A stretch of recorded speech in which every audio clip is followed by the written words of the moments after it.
पहली रात पियावा जब भीरी तोहरा गइले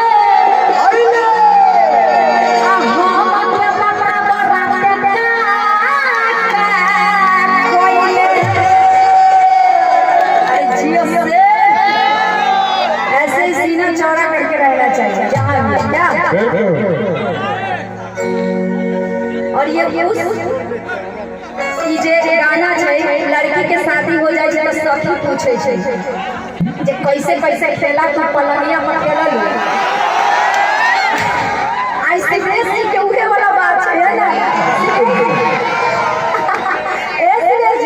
ये गणवा जो है ना जो मतलब जिनका शादी होता है पहली रात वाली दिन मतलब आप पे ये पूरे मतलब फिट बैठता है। हाँ अरे कि पहली रात पियावा जब भीरी तोहरा गइले अरे गइले हम के बता बरत गइले जो दुल्हन रहते हैं उनका भाव सुनिए कि तो ओकर सहेली पूछे छै अब लड़की कहै छै कि बोल बरत रहे दर्शक नहीं कलाकार छी ऐसे तो देख के सीखे के मोबाइल का फ्लैश चला लीजिए ना ऐसे ऐसे जहां सब करे छी मतलब भाव वही सब में है। हां कि बोल बरत रहे हो आ बोल बरत रहे हो पहली रात वाला बात है लड़की कहती है दुल्हन कि बोल बरत रहे हो आ बोल बरत रहे हो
लड़की तो कोई नहीं बोलो पड़त रहे हैं तो यहाँ चचवा लगा के प्यार करत रहे आगे का आगे सखी पूछती है और लड़की तो बता दी कि बोलो पड़त रहे ऐसा यहाँ चचवा लगा के प्यार करत रहे अहू के शादी हो तो कहियो करेला पड़े सब के करेला पड़े जरूरी है।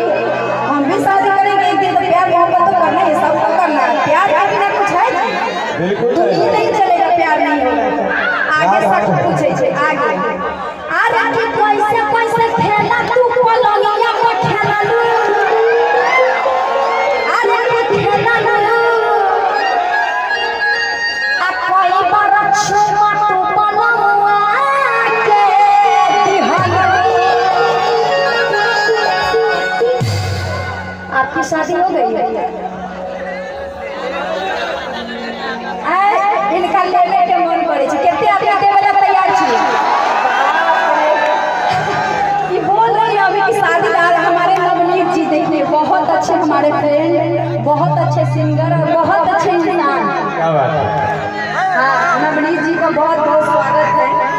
हम चाहेंगे नवनीत जी आप भी गाइएगा ठीक ना हम सुनेंगे उसके बाद ही चला जाएगा है ना।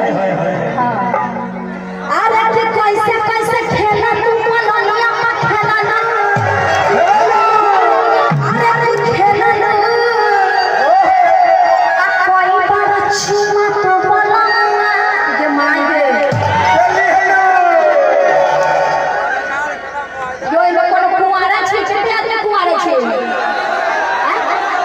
इनका शादी करे के अहाँ कुंवार छी आ इधर वाले केते आदमी कुंवार छे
रहा है, लगन भी चल रहा है।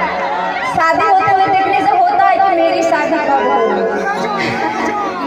ऐसा मन होता है ना। जैसे शादी में हम लोग जाते हैं,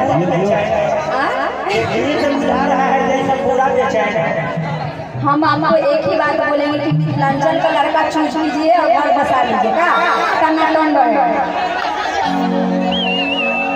अरे सुरेश जी आइए ना, आपको कुछ बुला रहे हैं। अरे पहली याद वाला बात है, आइए ना। इनसे पूछ ले जाओ सौभाग्य वाला बात। अच्छा आप अरे तू भोरे वाला बात पता नहीं हम क्या बतावा। भाई सब जानना चाहते हैं आपके भाई लोग।